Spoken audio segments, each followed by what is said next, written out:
So there's an article in the Washington Post today, and it's one of those headlines that literally chokes you up when you start to read it. Because what it's telling us is that we are failing teen girls miserably in this country.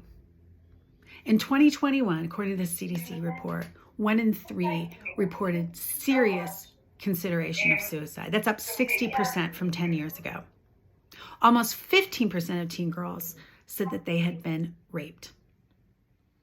And that is an increase of 27% over 2 years. So that means 1 out of 10 girls, let's say if you know 10 young women, 1 of them, if not more, have been raped.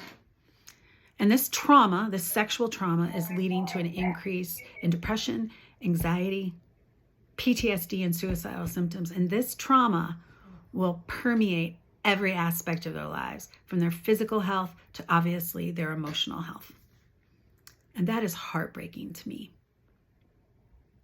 And the part of it that's so heartbreaking to me is that I know we can do better as a culture.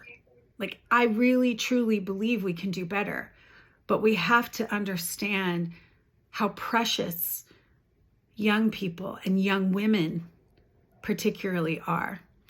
I love treating 13, 14, 15, 16, 17, 18, 19-year-old women. And sometimes people look at me like, why would you want to treat teen girls?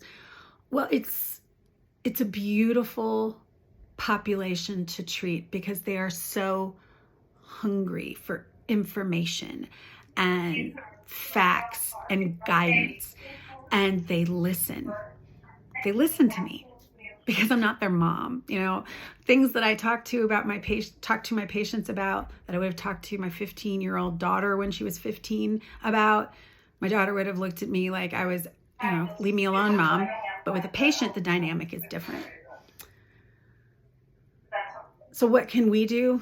Well, I don't know all the solutions, but what I do know is that these young women that are hurting, I'm happy to treat them and want them to know and understand that there are people, other women out here who care about them, who can help them to navigate this trauma and help them to understand that even in the context of bad things happening, life is still good, it is still worth living, and there is still joy to be had.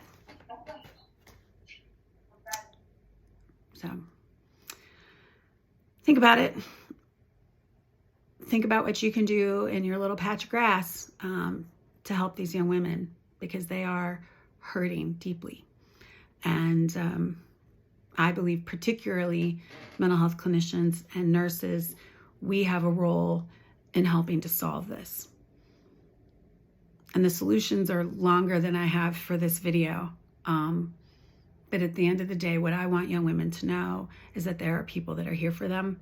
There are women that are ready to help them and want to treat them and help them to navigate the complexity of all of this. So just know we're here.